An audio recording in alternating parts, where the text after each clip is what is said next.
औज़ुबिल्लाहिमिनश्शैतानिर्रजीम बिस्मिल्लाहिर्रहमानिर्रहीम। अस्सलाम वालेकुम डियर स्टूडेंट्स, आज एक नई वीडियो के साथ आपके साथ हाजिर है। आज की वीडियो के अंदर हम BEd code 8617 plan implementation and educational management की बुक को रिव्यू करने जा रहे हैं। आज की वीडियो के अंदर हम इनके इंपॉर्टेंट क्वेश्चन के आंसर उर्दू मीडियम में और इंग्लिश मीडियम में आपके सामने रखेंगे और आपका जो पेपर है इन्हीं क्वेश्चन में से मिलकर बनकर आएगा। सिर्फ वर्डिंग चेंज होगी लेकिन काम यही होगा।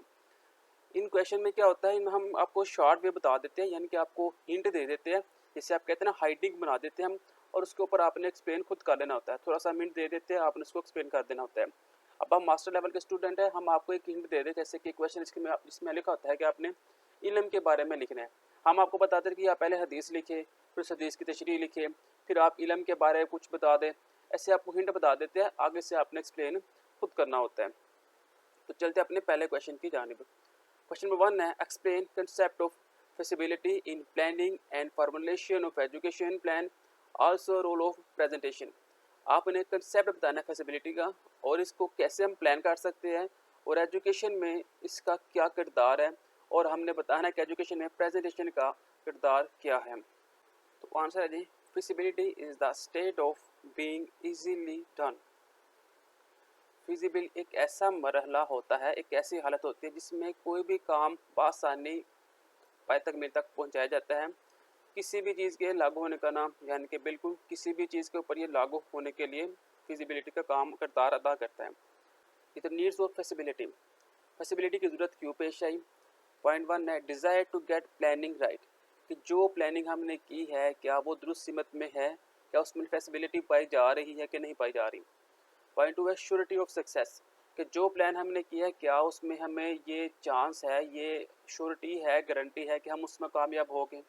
अगर हम कामयाब नहीं हो गए तो हमें अपनी फैसिलिटी को चेंज करना पड़ेगा। पॉइंट 3 है जी, to check whether to go with the proposed project or not, कि जो काम हमने किया है क्या वो काबिल अमल है या नहीं है। पॉइंट 4 है, to check if the idea is practical, कि जो आइडिया हमने अपनाया है क्या वो रोज़मर्रा ज़िंदगी में काबिल अमल आएगा, क्या रोज़मर्रा ज़िंदगी में वो काम आएगा या नहीं आएगा। तो पॉइंट 5 है, टू मीट फ्लेक्सिबिलिटी, यानी कि आज के दौर के अंदर आए रोज़ जो करिकुलम के अंदर तब्दीलियाँ हो रही हैं, तो जो हमने प्लान बनाया है क्या वो उन तब्दीलियों के बराबर है, उनके इक्वल हैं।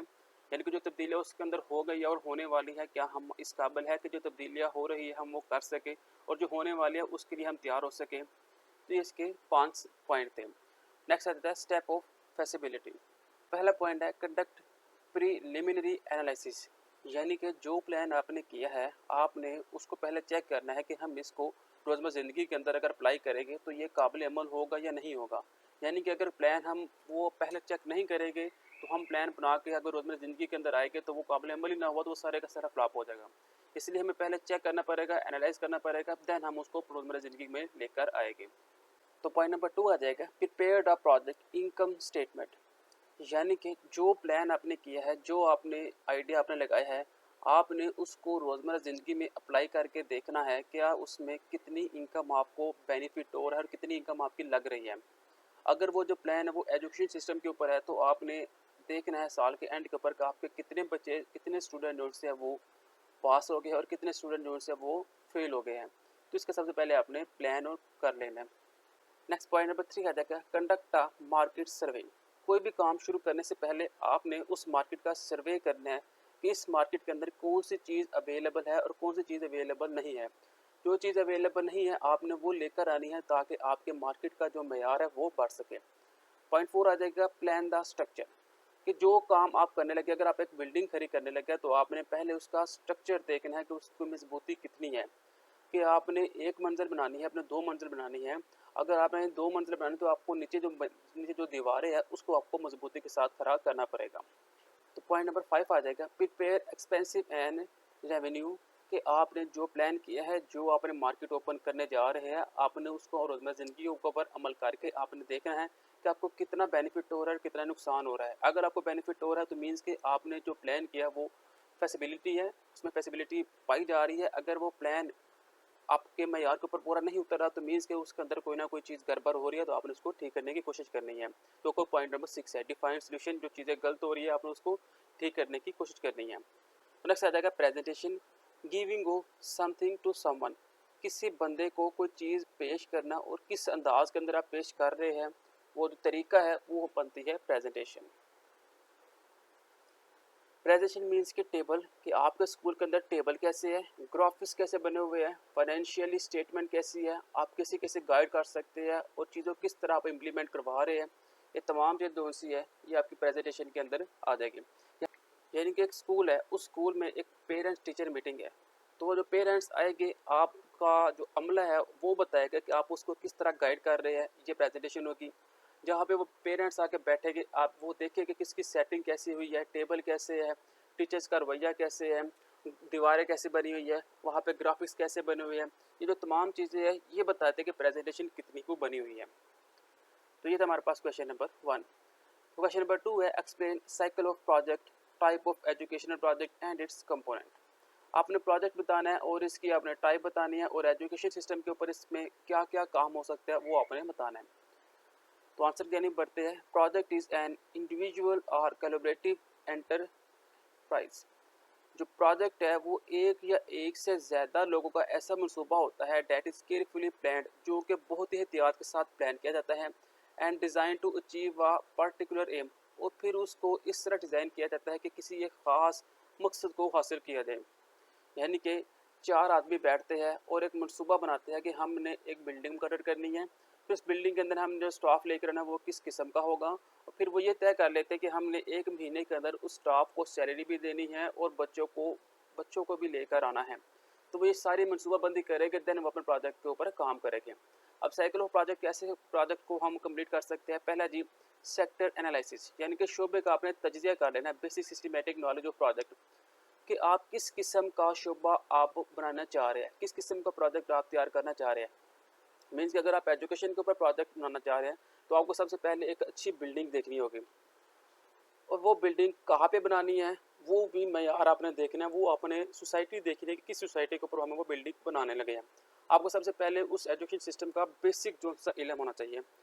प्रोजेक्ट आइडेंटिफिकेशन, फिर मनसूबे की आपने शनाख्त करनी है कि इस मनसूबे का मेन मकसद क्या होगा, यानी कि इस मनसूबे का जो हम स्कूल बना रहे हैं इसका मेन मकसद प्राइमरी स्टूडेंट को लेकर आना है या एलिमेंट्री स्टूडेंट को लेकर आना है, ये इसका मेन मकसद होना चाहिए।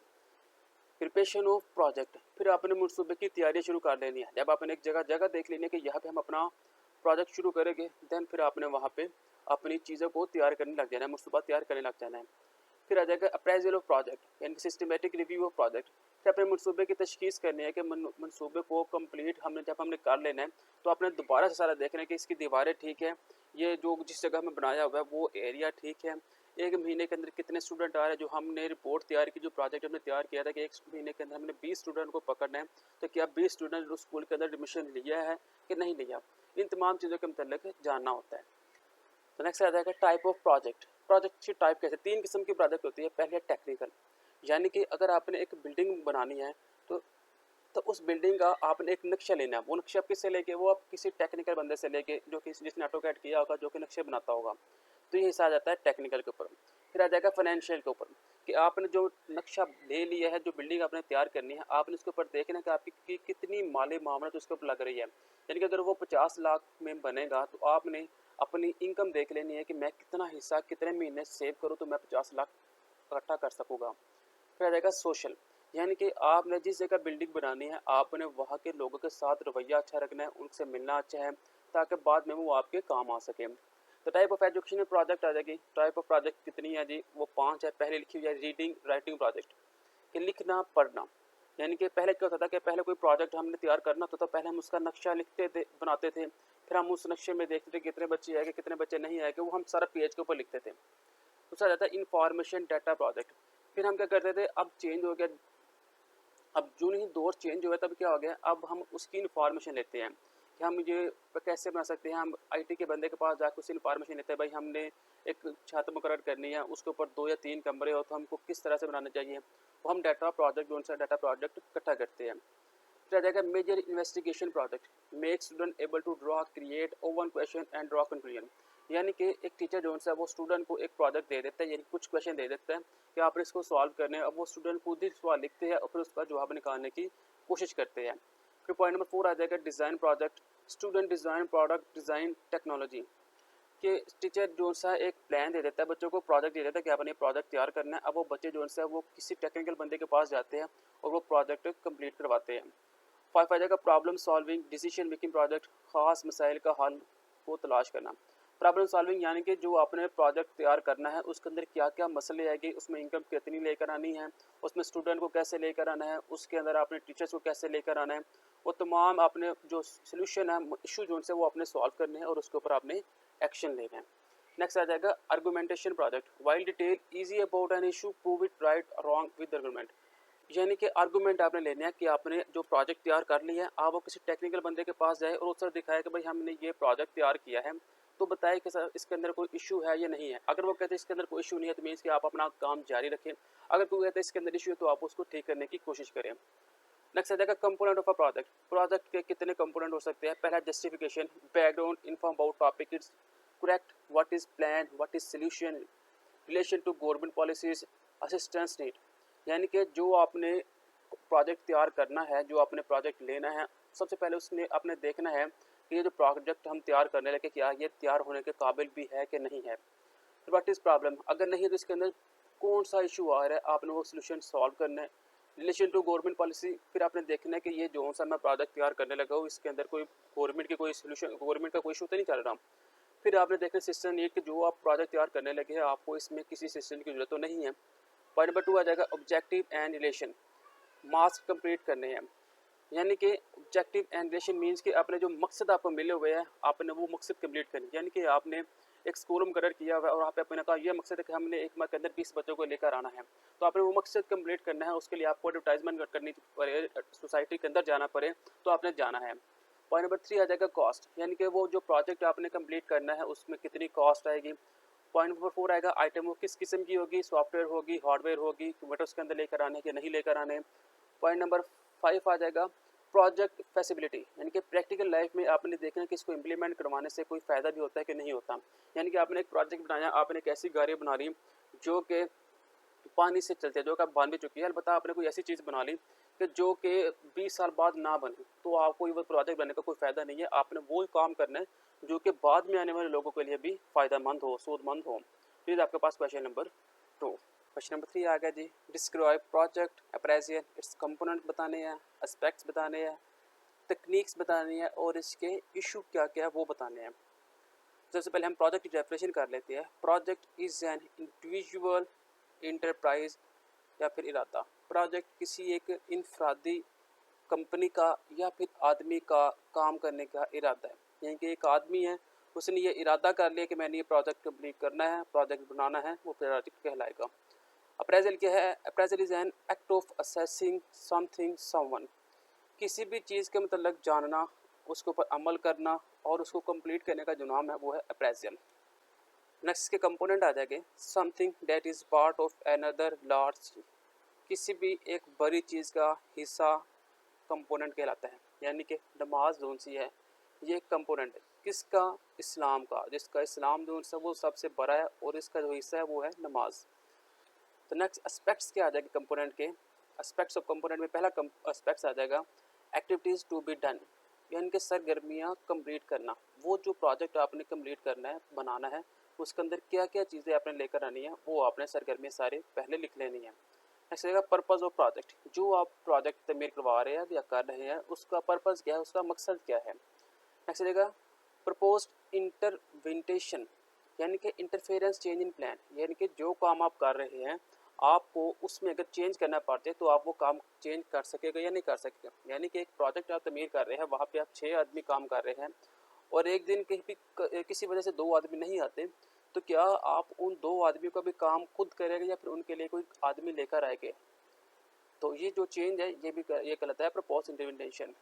नेक्स्ट आ जाएगा प्रोजेक्ट कॉस्ट, जो आप प्रोजेक्ट तमीर कर रहे हैं उसके अंदर देखना है आपने कि कॉस्ट कितनी आ रही है। फिर आ जाएगा पॉइंट नंबर 5 बिल्डिंग, कि जो आप बिल्डिंग मुकर्रर कर रहे हैं, जो आप प्रोजेक्ट मुकर्रर कर रहे हैं, आपने सोसाइटी में देखना है कि आप वो जिस जगह आप बना रहे हैं, बिल्डिंग बना रहे हैं, क्या वो सूटेबल होगी बाद में कि नहीं होगी। नेक्स्ट आ जाएगा इक्विपमेंट और फर्नीचर, औजार, यानी कि वो तमाम चीज़ें जो आपको इस्तेमाल करने के लिए, प्रोजेक्ट को बनाने के लिए इस्तेमाल करनी है, वो आप कहाँ से लेकर आएंगे। लाइब्रेरी बुक्स फॉर रेफरेंस, आप लाइब्रेरी से बुक्स पढ़ें और वहाँ पर रेफरेंस दें जो आप काम करने लगे हैं। स्टाफ सैलरी, आपके पास जो स्टाफ काम कर रहा है आपने उसकी सैलरी का ध्यान रखना है, उसको सैलरी आपने देनी है।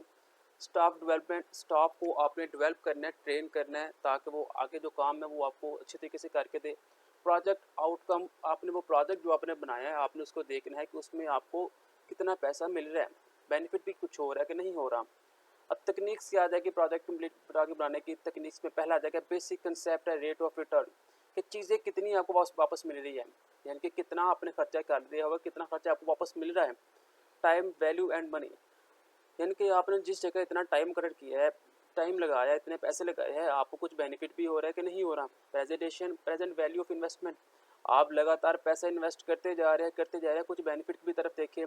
अमाउंट ऑफ बेनिफिट्स, वही काम आ गया बेनिफिट कॉस्ट एनालिसिस, यानी कि जितने पैसे आपने लगा दिए हुए हैं आपको कुछ बेनिफिट भी हो रहा है। इंटरनल रेट ऑफ रिटर्न, वो भी काम हो गया। आगे डिस्काउंट, यानी कि अगर आपने एक मार्केट मुकर्रर की है और आपको कुछ सालों बाद या कुछ महीनों बाद वहाँ पे डिस्काउंट देना पड़ता है, तो क्या आपकी कंपनी इस काबिल होगी कि वो वहाँ पे डिस्काउंट दे सकेगी। एनुअल कॉस्ट रेट, यानी कि कितने पैसे एक साल के अंदर आपके पास लग रहे हैं, वही पॉइंट है अपने पैसे कितने आपको बच रहे हैं, कितने आप लगा रहे हैं। इश्यू की तरफ, नेक्स्ट इश्यूज में पहला आ जाता है इनिशियल असेसमेंट, यानी कि काम स्टार्ट करने से पहले जो आपने तज्जिया किया था कि हम इस प्रोजेक्ट के ऊपर मेरा 20 लाख लगेगा, तो जब आप काम कर रहे हैं और काम कंप्लीट हुआ तो आपने देखना कि आपको कितना खर्चा लगा, आपका क्या वो 20 लाख के अंदर काम हो गया या इससे ज़्यादा लग गया। अगर इससे ज़्यादा लग गया तो आपने फिर देखना आपने कहाँ पे गलती की है, आपने स्टार्ट में कोई गलती कर दी है कि आपने तजिया ठीक नहीं लगाया, या फिर आपने जो मटेरियल इस्तेमाल किया वो आपने ज़्यादा हाई कर दिया, या फिर जो स्टाफ काम कर रहा है उसने ज़्यादा टाइम लगा दिया। ये सबसे पहले आपने वो इशू देखना है। रहेगा डिफाइनिंग प्रॉब्लम, फिर वो जो प्रॉब्लम आपकी आएगी वो आप अपने स्टाफ के सामने रखनी है कि भाई हमने जो तजिया किया था वो हमने देखा था कि 6 माह के अंदर 20 लाख का खर्चा आएगा और हमारा काम कंप्लीट हो जाएगा, लेकिन ऐसा नहीं हुआ। तो देखिए इसके अंदर क्या प्रॉब्लम आ रही है। कंसल्टिंग, उसके ऊपर आपने बहस करनी है। कंपेयरिंग एंड सेलेक्टिंग, फिर आपने वो जो नुकसान जो पैटिव जो आपके इफेक्ट निकलेंगे, बैड इफेक्ट निकलेंगे, आपने उसको हाईलाइट करना है। लेबर, फिर आपने लेबर से बात करनी है और उसको ठीक करने की कोशिश करनी है। लोकेशन एंड साइट, फिर आपने देखना क्या जिस जगह आपने प्रोजेक्ट तमीर किया है क्या वो साइट ही ठीक नहीं, क्या वो सोसाइटी ही ठीक नहीं। टूल्स एंड इक्विपमेंट के जो आपने औजार इस्तेमाल किए हैं क्या वो औजार ठीक है या नहीं ठीक। इन तमाम इशू के मतलब सबसे पहले आपने देख लेना है, देन फिर आपने अपने प्रोजेक्ट को स्टार्ट करना है। तो नेक्स्ट क्वेश्चन में 4 आ जाएगा, differentiate between appraisal and evaluation. आपने डिफरेंस बताना है अप्रेजल का और इवेल्युएशन का। फिर आपने इनकी बेसिक स्टडी के मतलब बात करनी है, मेथड बताने हैं, और वैल्यूएशन ऑफ प्रोजेक्ट आउटपुट्स और वैल्यूएशन के आउटपुट प्रोजेक्ट कौन से आपने उसके ऊपर बहस करनी है। तो सबसे पहले देख लेते हैं वैल्यूएशन, बहुत ही इंपॉर्टेंट क्वेश्चन है। Valuation is making of a judgement, किसी भी चीज़ के मतलब जानना, किसी कारकर्दगी का जायज़ा लेना वैल्यूएशन कहलाता है। इट्स काइंड्स ऑफ फीडबैक, ये एक किस्म का फीडबैक होता है, यानी कि आप एक क्लास के अंदर एक टीचर पढ़ा रहा है, टीचर क्लास पढ़ा के चला गया, आप उस क्लास के अंदर के आपने उसका वैल्यूएशन लिया, वैल्यूएशन मीन आपने जायज़ा लिया, फीडबैक लिया। Appraisal is act of assessing, यानी कि एक तखमीना लगा देना, यानी कि एक आदमी है बड़ी सादगी के साथ रह रहा है, मस्जिद के अंदर आता है जाता है, तो आपने ये अंदाज़ा लगा रहा है कि तो बंदा बड़ा सादा है और ये नमाज वगैरह पढ़ने वाला है। अब बेसिक स्टडी ऑफ वैल्यूएशन की जो बेसिक स्टडी है उसकी तरफ हम बढ़ते हैं। कि तो evaluation revolve around this point, यानी कि जो इवैल्यूएशन है इन चीज़ों के मतलब घूमती है। But to make up this study, पहला पॉइंट आ जाएगा कि हम ये जो स्टडी कर रहे हैं हम क्यों कर रहे हैं, इसके मकसद क्या है। What is to be learn, हम इसे क्यों पढ़ते हैं। What is study to be done, जब हम इसे मुकम्मल कर लेंगे तो फिर हमें क्या हासिल होगा। वो are going to provide information, हम ये जो इन्फॉर्मेशन दूसरों को प्रोवाइड कर रहे हैं इसका क्या बेनिफिट होगा। These question can be answer, in question के जो आंसर हैं वो कुछ चीज़ों के मतलब घूमते हैं। ये तो पहला आ जाएगा क्राइटेरिया, कि आपने अपने स्कूल के अंदर अपने एग्जाम लेने हैं तो आपने क्राइटेरिया मुकर्रर कर देना, अपने स्टूडेंट को बता देना कि भाई 20 तारीख से लेकर नेक्स्ट मंथ की 10 डेट तक आपके एग्जाम स्टार्ट हो रहे हैं, और इन 20 दिनों के अंदर अगर आप संडे के अलावा कोई और गवर्नमेंट की तरफ से छुट्टी आती है तो वो आपके इम्तहान के ऊपर असरअंदाज होगी या नहीं होगी। ऑब्जेक्टिव आपने उन्हें बता देना है कि जो पेपर होगा उसके अंदर 20 नंबर के एमसीक्यूज हो गए, 10 नंबर के आपके शॉर्ट हो गए, 30 नंबर का आपका लॉन्ग होगा, और टोटल 50 नंबर का अगर आपका पेपर होगा तो उसमें से आपके 20 नंबर वाला पास होगा।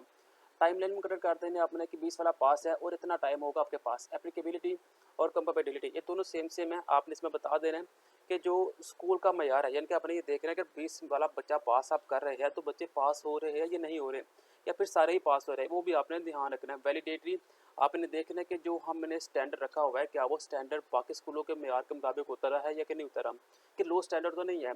स्कोप और डेथ, आपने उसकी स्कोप देखनी है कि आप 20 वाला अगर बच्चा पास कर रहे हैं तो कितने बच्चे उसके अंदर पास हो रहे हैं और कितने बच्चे उसके अंदर फेल हो रहे हैं।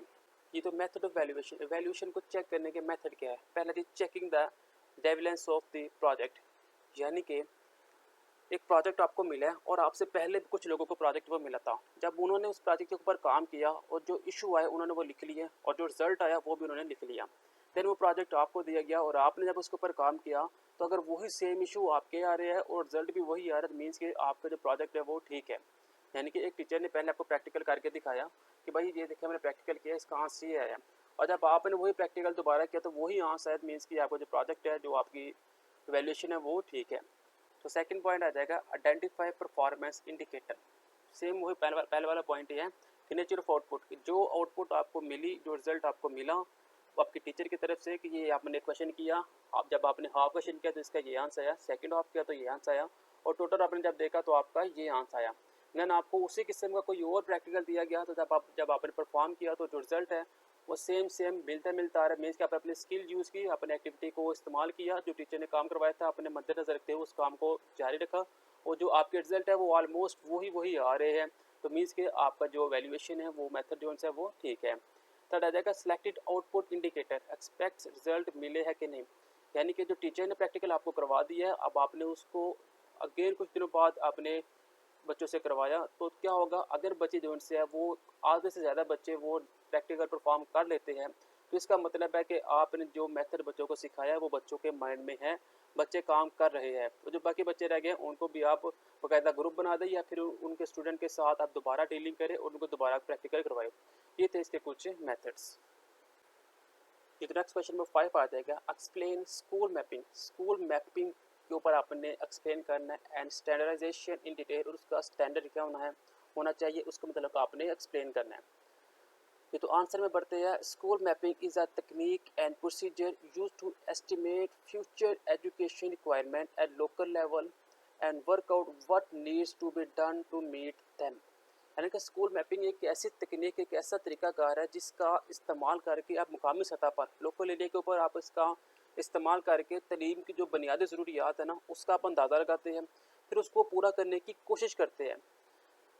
Significance of a school mapping, school की नक्शेसाजी की अहमियत क्या है, किसकी अहमियत क्यों है, क्यों हम स्कूल मैपिंग करते हैं। कम टू नो डैट, ये जानने के लिए द एजुकेशन नीड्स के, एजुकेशन के अंदर किस किस चीज़ की ज़रूरत है। चेकिंग एजुकेशनल नीड्स के, आइंदा जो हमारा एजुकेशन सिस्टम होगा उसके अंदर हम क्या क्या बेहतरी कर सकते हैं और क्या क्या उसके अंदर फॉल्ट है वो हम बेहतर करें। The next scope of school mapping, it helps to identify, ये चीज़ आपको जानने में मदद मिलेगी। द बेस्ट लोकेशन के, बेस्ट लोकेशन कौन सी है, बेस्ट जगह कौन सी है फॉर स्कूल, स्कूल बनाने के लिए। एजुकेशन अपॉर्चुनिटी, तलीमी सूरत हाल को वर्ल्ड ले create quality of education opportunity, ताकि वहाँ पे भी आप स्कूल मुकर करके बुनियादी मौका फ्राहम कर सकें।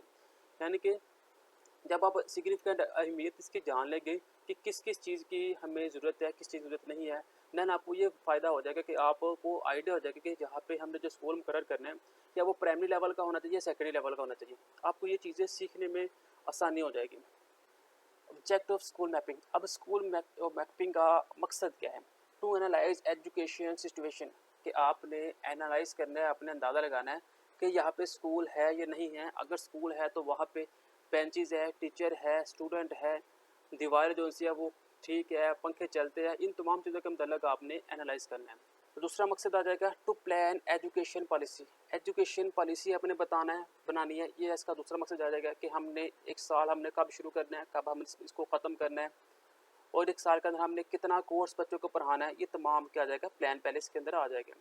तो थर्ड आ जाएगा टू एडजस्ट मेथोडोलॉजी, किसी एक ख़ास चीज़ को, एक ख़ास मकसद को अपनाना जिससे स्कूल मैपिंग में ज़्यादा से ज़्यादा फ़ायदा हो। ये आ जाएगा मेथोडोलॉजी में।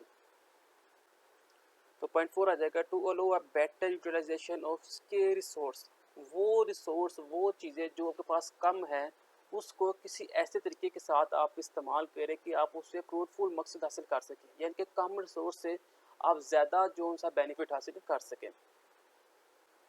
तो नेक्स्ट 5 आ जाएगा, equal social opportunity for all, तमाम लोगों के लिए बुनियादी मौके फ्राहम करें कि यानी कि गवर्नमेंट स्कूल है वहाँ पे ये नहीं है कि ये एक एमपीए का बच्चा है तो इसको फ्री तरीन दी जाए, और ये एमएनए का बच्चा जो सा गरीब बच्चा है तो इसको आप पैसे लेकर पढ़ाए। ऐसा नहीं होना चाहिए, सबके लिए बुनियादी हालात मुकर्रर करें, बुनियादी मौका फ्राहम करें। तो नेक्स्ट पॉइंट आ जाएगा मेकिंग सिस्टम मोर इफेक्टिव, यानी कि सिस्टम को ज़्यादा बेहतर बनाने के लिए हम मैपिंग करते हैं ताकि जो सिस्टम हमारा स्ट्रॉन्ग हो सके, बच्चे स्कूल पूल के अंदर आए, बिना झिझक काम करे, पढ़े और घर जाए।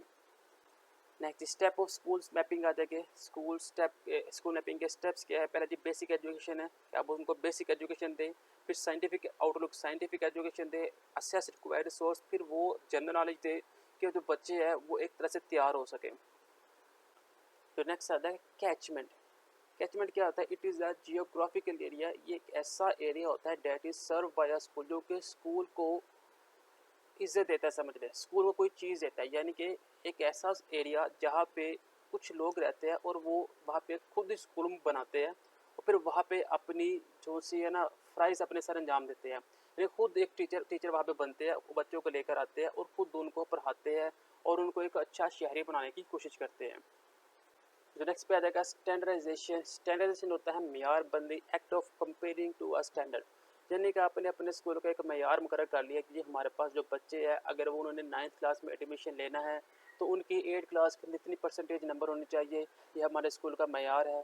अगर वो मैट्रिक करते हैं तो आपने अपना एक मेयार रखना कि आपके स्कूल के अंदर अगर 20 बच्चे पढ़ रहे हैं तो उसमें से कम जो 10 बच्चे हैं उनका जो ग्रेड है वो A+ होना चाहिए, बाकी ग्रेड जो है वो कम से कम सारे के सारे बच्चे पास होकर निकलने चाहिए ताकि आपका एक स्कूल का जो मेयार है, स्टैंडर्ड है, वो बनकर रहे। तो ये था हमारे पास क्वेश्चन नंबर 5। ये तो नेक्स्ट क्वेश्चन नंबर 6 आ जाएगा। Explain decision making, it's element, step and techniques. Decision making क्या होता है, इसके एलिमेंट या फिर स्टेप क्या है और इसकी टेक्निक्स बताएं। डिसीजन मेकिंग कहते हैं, decision making is the study, एक ऐसी स्टडी है जिसमें आप एक से ज़्यादा रास्ते ढूंढते हैं किसी भी इशू को सॉल्व करने के लिए।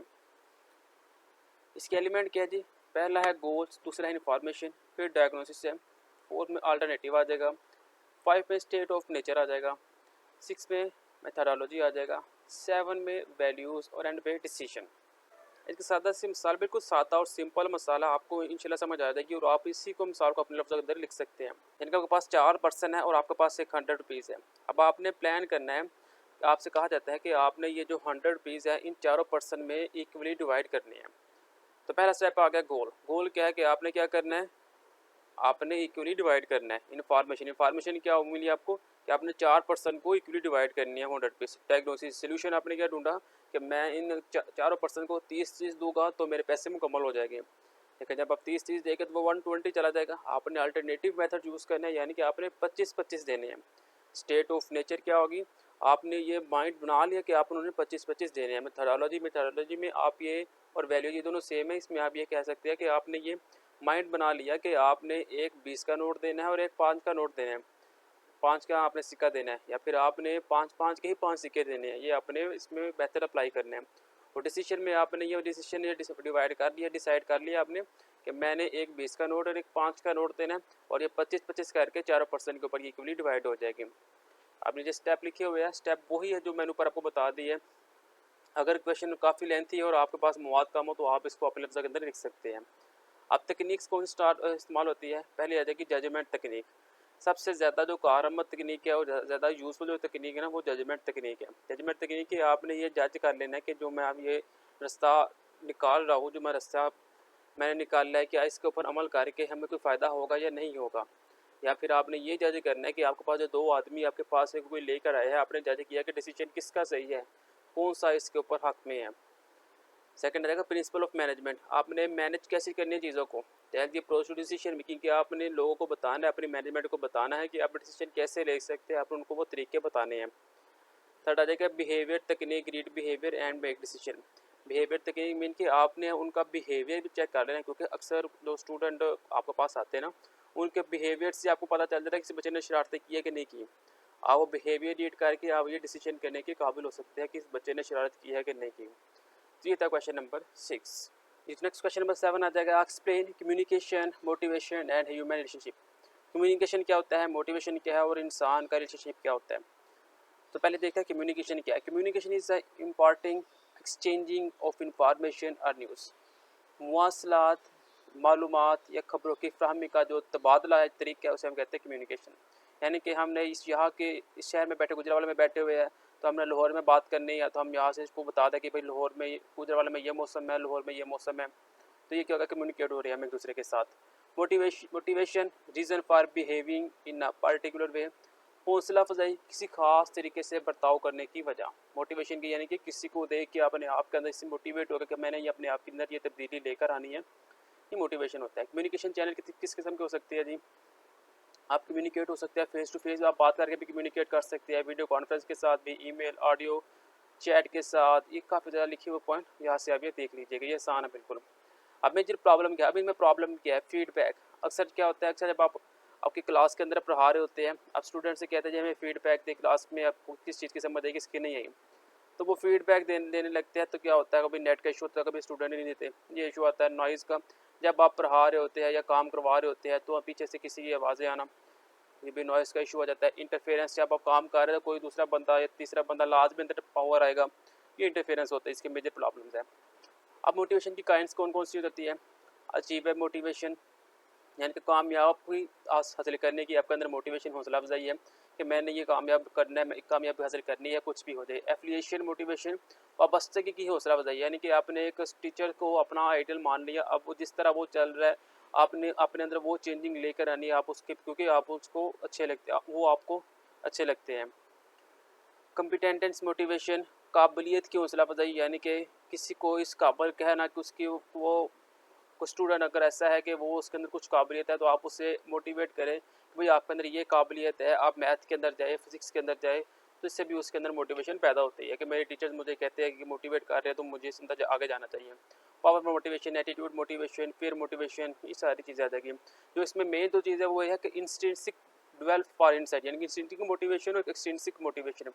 इंट्रिंसिक होता है अंदर की हौसला अफजाई, यानी कि अंदर से आवाज़ आना कि यार मैं कुछ कर सकता हूँ, मैंने ये करना है। एक्सट्रीसिंग होता है बाहर को देख के, यानी कि आपके साथ एक दोस्त है, वो आपका क्लास फेल होता है, लेकिन जब आप लेता हुए क्लास आपको ने ग्रेजुएट या फिर आपने कोई मास्टर किया, कोई डिग्री हासिल की, तो वो जो सा था वो गवर्नमेंट जॉब लग गया और आप अभी प्राइवेट हो, आपके अंदर ये जज्बा है यार मैंने वो काम करना है, अगर वो लग सकता तो मैं भी लग सकता हूँ।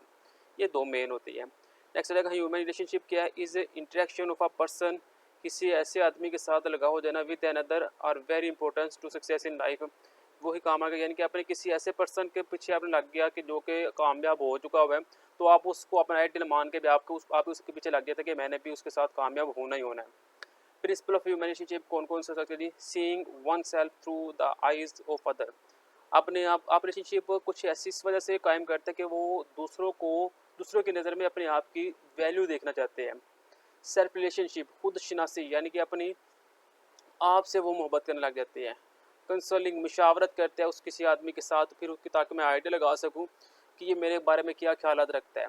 Knowledge other value, participating in planning, मनसूबाबंदी के साथ शिरकत करते हैं, यानी कि आप अक्सर आपने क्या होता है, अक्सर कुछ दोस्तों ने एक प्रोजेक्ट बनाना होता है तो फिर वो मनसूबाबंदी करता है कि यार फ़लाँ जो बंदा है ना वो इसमें माहिर है, तो आप ऐसा करो उसके साथ बातचीत जाके करो ताकि वो हमारे अंदर आ जाए, हमारे साथ रिलेशनशिप बना ले, तो हम उसको भी अपने साथ काम करवा लो ताकि हमारा काम जल्दी कंप्लीट हो जाए।